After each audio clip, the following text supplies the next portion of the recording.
تاکید کے لیے استعمال کیا جاتا ہے کہ اس سے اچھا مذہب کسی کا نہیں ہوگا، اس سے اچھا مذہب کسی کا نہیں ہوگا، اور اس سے زیادہ پختہ دین کسی کا نہیں ہوگا جو دعوت دیتے ہوئے عمل کرے گا۔ اس بات کا سمجھنا اس لیے ضروری ہے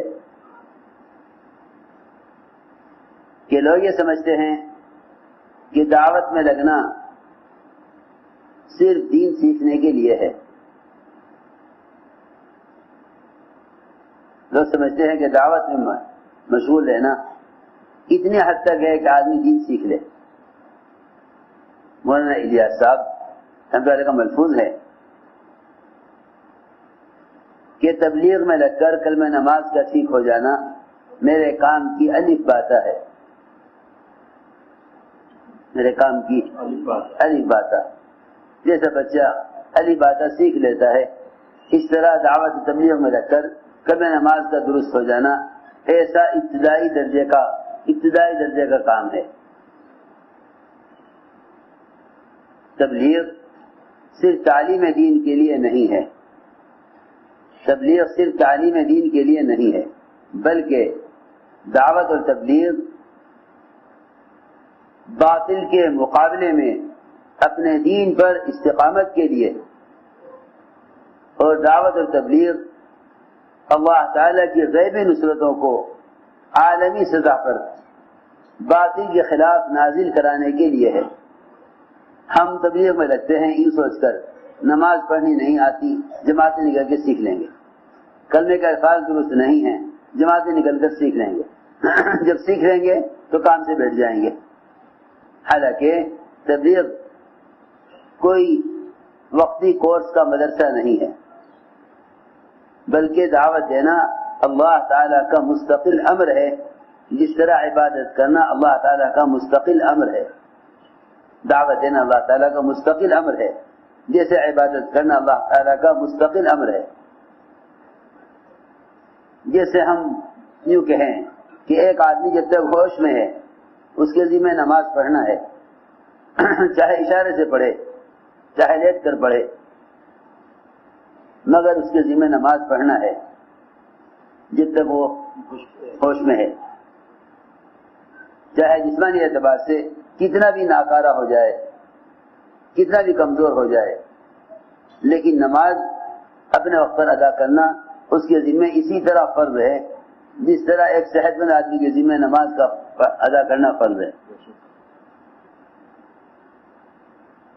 بالکل اسی طرح دعوت اللہ یہ ہر امتی کے ذمہ اس لیے ضروری ہے کیونکہ اگر یہ حق کی طرف داعی رہے گا تو باطل کا مدعو نہیں ہو سکتا، حق کا داعی ہوگا تو باطل کی طرف مدعو نہیں ہو سکتا۔ میں نے عرض کیا کہ دین میں سے پختگی کیوں ختم ہو گئی، کیونکہ یہ ایک حقیقت ہے کہ دعوت چھوڑے گا تو باطل کا مدعو ہو جائے گا۔ بس صحابہ کرام میں ایک صفت یہ تھی، باطل کی دعوت کا جواب قوت سے دیتے تھے اور باطل کی دعوت کو قوت سے رد کرتے تھے۔ اس زمانے میں مسلمان اسلام کو جانتا تو ہے، لیکن اگر حق کے مقابلے میں باطل آ جائے تو یوں کہہ کر چھوڑ دیتا ہے کہ ہمارے اندر ان سے مقابلے کی طاقت نہیں ہے۔ میری بات یاد رکھو، جو مسلمان یہ کہہ کر دین کو چھوڑ دے کہ ہم اس پر عمل نہیں کر سکتے، اگر کوئی قانون آ جائے شریعت کے کسی حکم کے خلاف، اگر کوئی قانون آ جائے شریعت کے کسی حکم کے خلاف، مسلمان یہ کہے کہ ہم اس قانون کی وجہ سے مجبور ہیں، تو اللہ کے یہاں یہ اس وقت تک معذور اور مجبور نہیں سمجھے جائیں گے جب تک بذات خود دعوت نہ دے لیں، جب تک بذات خود دعوت نہ دیں، جب تک بذات خود دعوت نہ دیں اس وقت تک یہ شریعت کے خلاف کسی قانون کی وجہ سے شریعت پر عمل نہ کرنے پر میں معذور قرار نہیں دیے جائیں گے، کیونکہ اس وقت تک امت کا کوئی فرد اللہ کے یہاں معذور نہیں سمجھا جائے گا جب تک وہ اپنی ذات سے پوری کوشش نہ کر لے دعوت دینے کی. یہ سمجھنے کی بات ہے، کیونکہ اللہ کے نزدیک معذور سمجھا جانا اور اللہ کی طرف سے باطل کے خلاف غیبی نصرت کا نازل ہونا یہ دعوت کے ساتھ مشروط ہے. یہ دعوت کے ساتھ مشروط ہے. دعوت شرط ہے، دعوت شرط ہے. اللہ کے یہاں معذور سمجھے جانے کے لیے. سنو غور سے. ایک جماعت نے جا کر ایسی قوم کو دعوت دی، ایک جماعت نے جا کر ایسی قوم کو دعوت دی جن کی ہلاکت کا اللہ نے فیصلہ کر لیا تھا. جن کی ہلاکت کا اللہ نے فیصلہ کر لیا تھا. اس قوم کے صلحاء اور نیک لوگوں نے کہا کہ انہیں دعوت دینے سے کوئی فائدہ نہیں، کیونکہ اللہ نے ان کو ہلاک کرنا، عذاب دینا طے کر لیا ہے. ان کے فسق و فجور اور ان کی بے دینی کی وجہ سے اللہ نے ان کو ہلاک کرنا طے کر لیا، ان کو دعوت دینے سے کوئی فائدہ نہیں. دعوت دینے والوں نے کہا کہ ہمارے ان کو جا کر دعوت دینے کی دو وجہ ہیں. ایک تو ہم اللہ کے یہاں اپنی ذمہ داری کو ادا کرنے والے مانے جائیں گے. قالوا معذرۃ الی ربکم، کہ اللہ کے یہاں ہمارا عذر قبول ہو جائے گا کہ ہم نے ان کو جا کر دعوت دے دی. دوسری بات یہ کہ ہمیں اب بھی امید ہے کہ یہ لوگ باوجود اللہ کی طرف سے عذاب کا فیصلہ ہونے کے یہ لوگ تقوی پر آ جائیں گے. یہ لوگ تقوی پر آ جائیں گے. آگے ہے فلما نسوا ما ذکروا به انجینا الذین ینہون عن السوء، کہ جب انہوں نے بات نہ سنی تو اللہ تعالی نے دعوت دینے والوں کو نجات دے دی. دعوت دینے والوں کو نجات دی. اللہ نے دعوت دینے والوں کو نجات دی. میرے دوستو، عزیز و بزرگوں، سب سے پہلے اس کو سمجھنا چاہیے، کیونکہ اس زمانے میں وہ مسلمان جن کو اللہ رب العزت نے دنیا میں کوئی عہدہ، کوئی درجہ، کوئی مقام مالی اعتبار سے یا منصب کے اعتبار سے دیا ہوا ہے، وہ یہ سوچتے ہیں کہ بھئی اگر شریعت کے خلاف فلاں حکم آ گیا، شریعت کے خلاف فلاں حکم آ گیا، تو وہ مسلمانوں کی یوں سمجھائیں گے کہ بھئی دیکھو یہ تو ملک کا قانون ہے، لہذا ہمیں قانون سے مقابلہ نہیں کرنا ہے. وہ تو حضرت فرماتے تھے کہ اگر مسلمان دعوت پر آ جاوے تو قانون کے مقابلے مسلمان نہیں آئے گا، اللہ خود آئیں گے. اگر مسلمان دعوت پر آ جاوے تو قانون کا مقابلہ مسلمان نہیں کرے گا، قانون کا مقابلہ اللہ تعالیٰ خود کریں گے. قانون کا مقابلہ اللہ تعالیٰ خود کریں گے. سوچو تو صحیح، غور تو کرو. حضور اکرم صلی اللہ علیہ وسلم نے حضرت زینب کے یہاں شہد پی لیا. حضرت زینب کے یہاں شہد پیا. دو بیویوں نے، حضرت عائشہ، حضرت حفصہ نے آپ کے حضرت زینب کے یہاں شہد پینے کے خلاف سازش کی. کیوں نہ کرتی سوکن؟ کرتی سوکن کیوں بھائی؟ حضرت زینب کے یہاں اتنا وقت کیوں دیا آپ نے؟ ہر بیوی کو محبت آپ سے، ہر بیوی کو آپ سے محبت. آپ نے اتنا وقت کیوں دیا حضرت زینب کے یہاں؟ بھائی آئندہ کیا کرنا چاہیے کہ آپ اتنا وقت حضرت زینب کے یہاں نہ دیں. حضرت عائشہ حفصہ نے مل کر یہ اسکیم بنائی کہ بھئی ایسا کوئی ماحول بناؤ کہ آپ آئندہ زینب کے یہاں شہد نہ پیئیں. آپس میں یہ طے کیا کہ جس بیوی کے پاس بھی آپ جائیں وہ یہ کہے کہ آپ کے منہ سے بو آ رہی ہے. آپ خود ہی کہیں گے کہ ہاں میں نے شہد پیا تھا، اس کی بو آ رہی ہوگی. اتنا اگر ہم کر لیں گے تو آپ زینب کے یہاں شہد پینا چھوڑ دیں گے. میری بات دھیان سے سننا، زینب کے یہاں شہد پینا چھوڑ دیں گے. چنانچہ آپ نے یہ قسم کھا لی کہ میں شہد نہیں پیوں گا. حالانکہ شہد کا پینا نہ کوئی سنت ہے، نہ کوئی فرض ہے، نہ واجب ہے، ایک ضرورت ہے آدمی، بلکہ ایک خواہش ہے، ایک خواہش ہے۔ حضرت عمر کے پاس شہد لایا گیا پانی میں شہد ملا کر، تو حضرت عمر نے پیتے پیتے کہا کہ اتنے ٹھاٹ کی کیا زندگی گزارنا، سادہ پانی پلا دو، یا سادہ پانی پلا دو، اتنے ٹھاٹ کی کیا زندگی گزارنا کہ پانی کے اندر شہد ملا کر پیے، تم سادہ پانی ہی پلا دو۔ سوچنے کی بات ہے۔ میں نے عرض کیا کہ نبی کی بعثت اس لیے نہیں ہوئی کہ آپ شہد اور پانی ملا کر پیتے، آپ نے حضرت زینب کے یہاں شہد پی لیا، دو بیویوں نے آپ کے خلاف ماحول بنایا، دو بیویوں نے آپ کے خلاف ماحول بنایا، آپ نے اس بیویوں کو خوش کرنے کے لیے آپ نے شہد پینا چھوڑ دیا۔ اللہ نے فرمایا لما تحرم ما احل اللہ لک تبتغی مرضات ازواجک، کہ نبی جی آپ نے اپنے اوپر شہد کو کیسے حرام کر لیا جب اللہ نے اس کو حلال کیا ہے؟ صرف بیویوں کو راضی کرنے کے لیے، بیویوں کو راضی کرنے کے لیے، سنو غور سے، صرف بیویوں کو راضی کرنے کے لیے آپ نے شہد کو اپنے اوپر کیوں حرام کر لیا؟ ان دو بیویوں کے آپ کے خلاف، آپ کے شہد پینے کے خلاف کوشش کرنے پر اللہ نے فرمایا ان تظاہر علیہ، اگر یہ دونوں بیویاں آپ کے خلاف مظاہرہ کریں، آپ کے خلاف سازش کریں، تو اللہ آپ کا مددگار، جبریل آپ کے مددگار، سارے ایمان والے آپ کے مددگار، اور اس کے بعد سارے فرشتے آپ کے مددگار۔ کسی مدد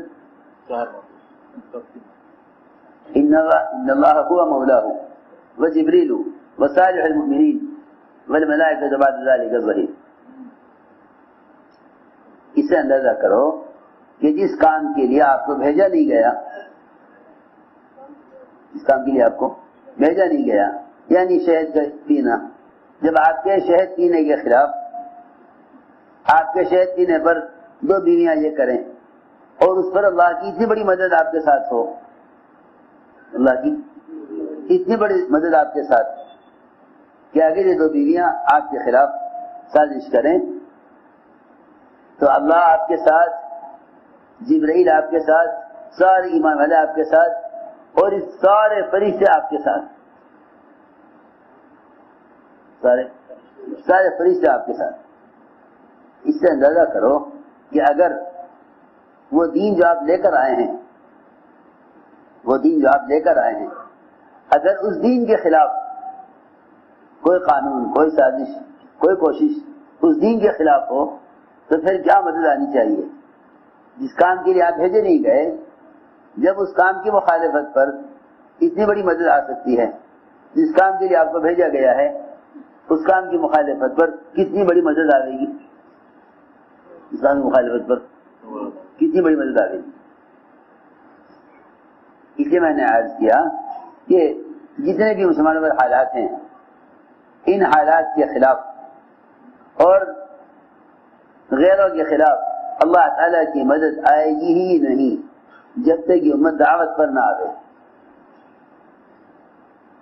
میں تم سے صاف کہہ دیتا ہوں، جو مددیں دعوت پر آنی ہیں وہ عبادات، مقبول عبادات کبھی نہیں آئیں گی، کیونکہ عبادات سے انفرادی نصرت ہو سکتی ہے، جس کو کرامت کہتے ہیں، اجتماعی نصرت نہیں ہو سکتی، کیونکہ امت کی اجتماعی نصرت جو ہوگی وہ امت کے دعوت پر مجتمع ہونے سے ہوگی۔ اور قوم علیہ السلام کہ دین کا مددگار وہ شخص ہے جو اپنی ذات سے دوسروں کو دین پر لانے کی کوشش کرے، ورنہ جو اپنی ذات سے پورے دین پر چل رہا ہے وہ دیندار ہے لیکن دین کا مددگار نہیں ہے، وہ دیندار ہے مگر دین کا مددگار نہیں ہے۔ اللہ تعالی نے دین کی مدد کا وعدہ دین کے مددگاروں سے، اللہ نے مدد کا وعدہ دین کے مددگاروں سے کیا ہے، ان تنصروا اللہ ینصرکم، کہ اگر تم اللہ کے دین کے مددگار ہو تو اللہ تمہاری مدد میں ہے۔ تو میرے دوستو عزیزو، یہ ہے سمجھنے کی بات کہ آخر دعوت کیا ہے۔ میں نے ایک بات عرض کی تھی کہ اللہ تعالیٰ کی جو غیبی نصرتیں ہیں وہ دعوت اللہ کے ساتھ ہیں۔ جب کوئی قانون شریعت کے کسی حکم کے خلاف آئے گا، مسلمان یہ کہے گا کہ بھئی ہم مجبور ہیں، ہم کیا کر سکتے ہیں، کہ اس مجبوری کا اعتبار نہیں جب تک یہ خود اپنی ذات سے دعوت پر نہ آ جائے۔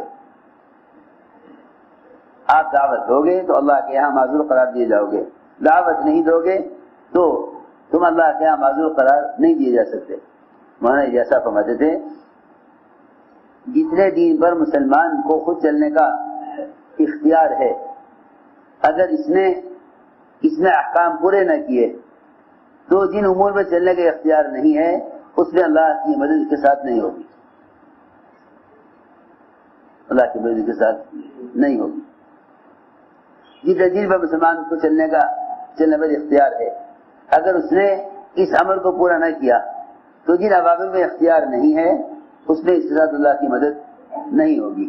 جتنا تم کر سکتے تھے، جس تم نے اتنا نہیں کیا تو جو تم کر نہیں پا رہے ہو اس میں اللہ کی مدد تمہارے ساتھ کیسے ہو جائے۔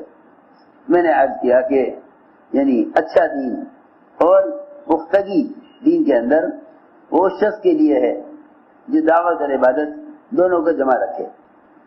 اللہ نے یہ فرمایا ہے کہ اس سے اچھا دین ہو کس کر سکتا ہے، جو دعوت دیتے ہوئے عمل کرے،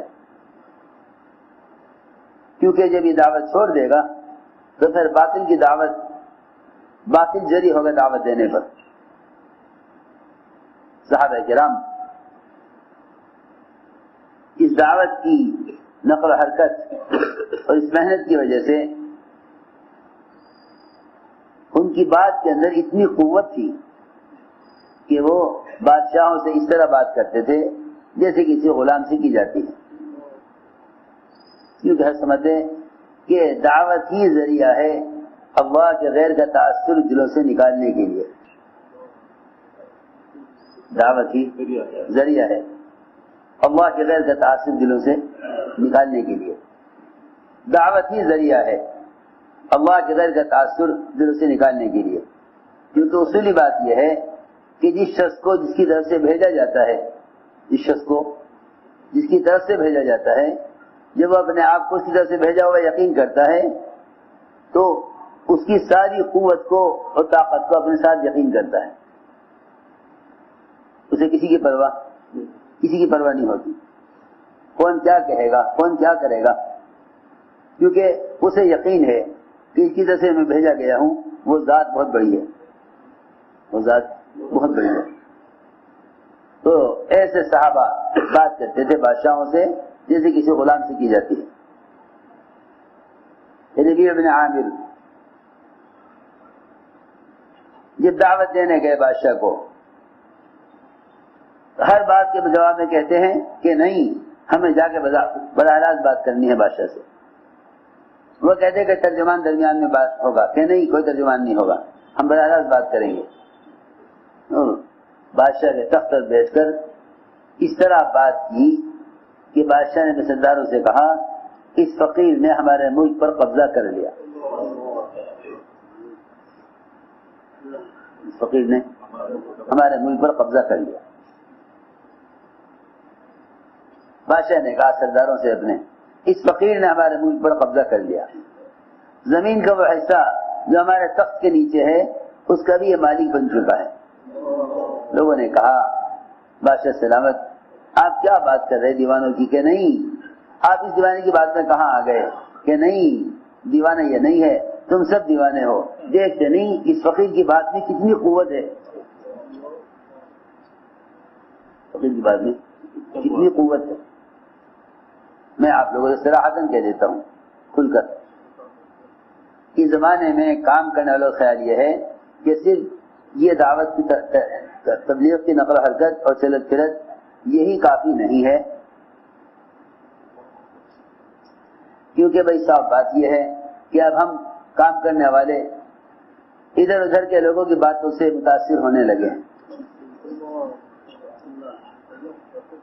حالانکہ اس کام کا امتیاز ہی نقل و حرکت اور خروج ہے۔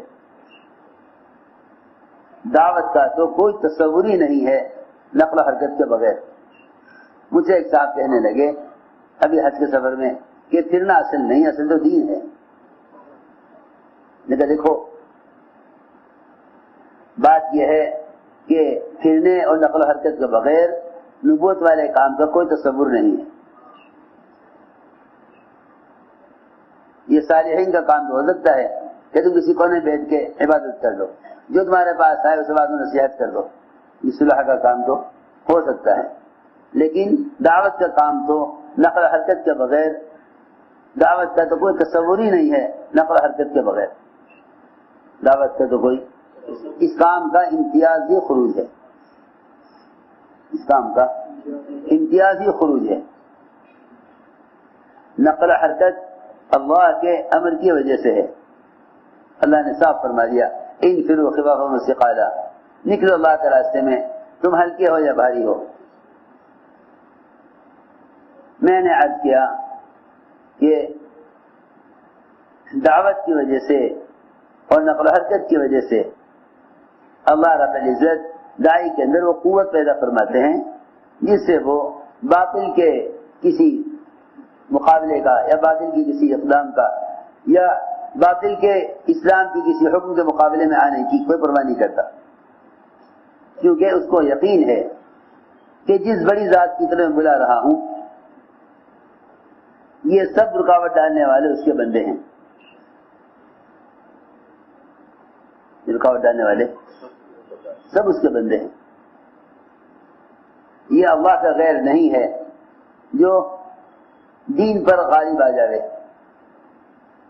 یہ اللہ کا غیر، یہ یعنی یہ دین پر غالب نہیں آ سکتے۔ کیوں؟ اس لیے کہ یہ اللہ کے بندے ہیں، اللہ کے عمل پر کوئی غالب نہیں آ سکتا، اللہ کے عمل پر کوئی غالب نہیں آ سکتا، کہ اللہ کے عمل پر کوئی غالب نہیں آ سکتا۔ اللہ اپنے عمل پر غالب ہے، اللہ اپنے عمل پر غالب ہے۔ میرے دوستو عزیزو، بات اصل یہ ہے کہ خروج اور نقل و حرکت یہ اصل دعوت ہے، یہ اصل دعوت ہے۔ لوگ کہتے ہیں کہ پھرنا اصل نہیں ہے، اصل تو دین ہے، وہ دین کسی بھی ذریعے سے آ جائے، وہ دین کسی بھی ذریعے سے آ جائے، پھرنا اصل نہیں، دین اصل ہے، دین کسی بھی ذریعے سے آ جائے، یہ خیال غلط خیال ہے۔ بلکہ انبیاء علیہ السلام کی اور صحابہ کرام کی کا اصل کام یہ تھا، یعنی دین کے قائم ہونے کا یقین دعوت سے کرتے تھے،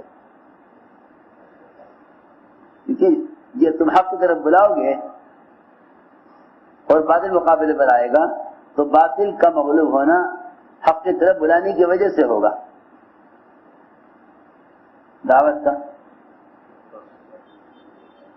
حق کی طرف بلانے کی وجہ سے، حق کی طرف بلانے کی وجہ سے اللہ رب العزت داعی کی مدد کریں گے۔ یہ سمجھتے تھے کہ شیطان عبادت کا مقابلہ تو کر لے گا، دعوت کا مقابلہ نہیں کر سکے گا، کیونکہ آپ جانتے ہیں جب اذان ہوتی ہے تو شیطان بھاگ جاتا ہے، جب اذان ہو چکی ہوتی ہے تو پھر آ جاتا ہے، جب اقامت ہوتی ہے تو بھاگ جاتا ہے، جب نماز شروع ہوتی ہے تو ایک درمیان میں ایک بکری کے بچے کی شکل میں داخل ہو جاتا ہے اور وسوسے پیدا کرتا ہے۔ اس لیے خوب سمجھنا چاہیے کہ جتنی بھی غیبی نصرتیں ہیں وہ ساری غیبی نصرتیں انفرادی دعوت پر ہیں، غیبی نصرتیں انفرادی دعوت پر ہیں. ساری غیبی نصرتیں انفرادی دعوت پر ہیں. یہ ساری غیبی نصرتیں انفرادی دعوت پر ہیں. آپ صلی اللہ علیہ وسلم دعوت دینے گئے, آپ کی دعوت کو سختی سے رد کیا گیا. آپ اتنے مغموم تھے, اتنا غم تھا آپ کو کہ قرن سعالی پہنچنے تک آپ کو ہوش نہیں آیا غم کی وجہ سے. وہاں اللہ تعالیٰ نے جبرائیل علیہ السلام کو بھیجا, ان کے آنے کی جو آہٹ آواز ہوئی اس سے آپ کو ہوش آیا. آپ نے دیکھا جبرائیل کی کیا بات ہے کہ اللہ نے آپ کی بات بھی سن لی. حضرت فرماتے تھے کہ دعوت کے بغیر تو دعائیں بھی اللہ کے یہاں سنی نہیں جاتی. دعوت کے بغیر تو اللہ کے یہاں دعائیں بھی سنی نہیں جاتی. میری بات بہت غور سے سننی پڑے گی. دعوت کے بغیر تو اللہ کے یہاں دعائیں بھی سنی نہیں جاتی. دعوت کے بغیر تو اللہ کے یہاں دعائیں بھی سنی نہیں جاتی. تو پکی بات ہے, کیونکہ روایت میں ملتا ہے کہ یہ بھی امت دعوت دینا چھوڑ دے گی تو دو خیر سے محروم ہوگی, ایک وحی کی برکات سے اور دوسرے دعاؤں کی قبولیت سے. یہی ہے نا روایت میں, یہ امت دعوت دینا چھوڑ دے گی تو وحی کی برکات سے اور دعاؤں کی قبولیت سے محروم کر دی جائے گی. اگر نیک لوگوں سے دعا کرائیں گے یہ تو نیک لوگوں کی دعاؤں میں ان کا حق نہیں رہے گا, نیک لوگوں کی دعا میں ان کا حق نہیں رہے گا. تو حضرت جبرائیل نے آ کر عرض کیا کہ اللہ نے آپ کی بات بھی سن لی اور آپ کی قوم کا جواب بھی سن لیا. اللہ نے مجھے اس وقت بھیجا ہے پہاڑوں کے فرشتے کو میرے ساتھ کر کے یہ درخواست کرنے کے لیے کہ ہم دو پہاڑ مکہ مکرمہ کے جبل احمر ابو قبیس ان دونوں کو آپس میں ملا کر جتنے درمیان میں لوگ ہیں انہیں سب کو ختم کر دیں, ان سب کو ختم کر دیں. یہ دونوں پہاڑ آپس میں مل جائیں, اس کے درمیان کی ساری آبادی دو پہاڑوں کے درمیان کچل کر ختم ہو جائے. میں کہ میں یہ نہیں چاہتا, یہ نہیں چاہتا, کیونکہ نبی اتنے حریص ہوتے ہیں امت کی ہدایت کے کہ اگر یہ بھی معلوم ہو جائے کہ یہ ایمان لانے والے نہیں ہیں تو آپ چاہتے ہیں کہ ان کی نسلوں کے پیدا ہونے کا انتظار کیا جائے تاکہ ان کو دعوت دی جائے, تاکہ ان کو دعوت دی جائے. اس لیے بات یاد رکھنا کہ جب داعی کے دل میں غیروں کے لیے انتقام کا جذبہ نہیں تو اپنوں کے لیے انتقام کا جذبہ کیسے ہو سکتا ہے؟ جب داعی کے دل میں غیروں سے انتقام کا جذبہ نہیں تو اپنوں کے لیے انتقام کا جذبہ کیسے ہو سکتا ہے؟ داعی کے دل میں دو چیزیں نہیں ہوتی, ایک انتقام کا جذبہ نہیں ہوتا اور دوسرے داعی وہ امت سے یا امت کی کسی فرد سے مستغنی نہیں ہوتا. کہ جتنی ابو طالب کی ہدایت کی طلب ہے چچا کی, اتنی ہی ابو جہل کی ہدایت کی طلب ہے. وہ بہت ساتھ دینے والے ابو طالب, یہ بہت ستانے والے ابو جہل بہت ستانے والا, اے اللہ اس کو ہدایت دے دے. ابو طالب بہت ساتھ دینے والے, اے اللہ اس کو بھی ہدایت دے دے. یہ نہیں کہ اپنے محسن کی ہدایت کی طلب اذیت دینے والے سے زیادہ ہو, اپنے محسن کی ہدایت کی طلب اذیت دینے والے سے زیادہ ہو. کہ ہمارے چاہنے والے ہیں ان کو تو ہدایت ہو جاوے, جو ستانے والے ہیں وہ راستے سے ہٹ جاویں. سوچو تو صحیح, یہ نہیں جس طرح ابو طالب کی ہدایت کی طلب ہے اسی طرح ابو جہل کی بھی ہدایت کی طلب. میں نے عرض کیا کہ اللہ تعالیٰ کی غیبی نصرتیں وہ انفرادی دعوت کے ساتھ ہیں, غیبی نصرتیں انفرادی دعوت کے ساتھ ہیں, اور اپنے دین پر استقامت وہ بھی انفرادی دعوت اور نقل و حرکت کے ساتھ ہیں. آپ کو معلوم ہونا چاہیے کہ جب عبداللہ بن حذافہ اپنی جماعت کے ساتھ روم میں کام کر رہے تھے تو روم کے بادشاہ نے کہا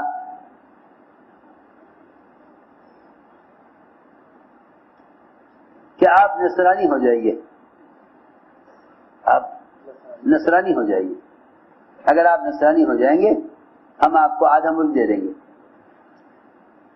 اپنا آدھا ملک، کہ آپ نصرانی ہو جائیے۔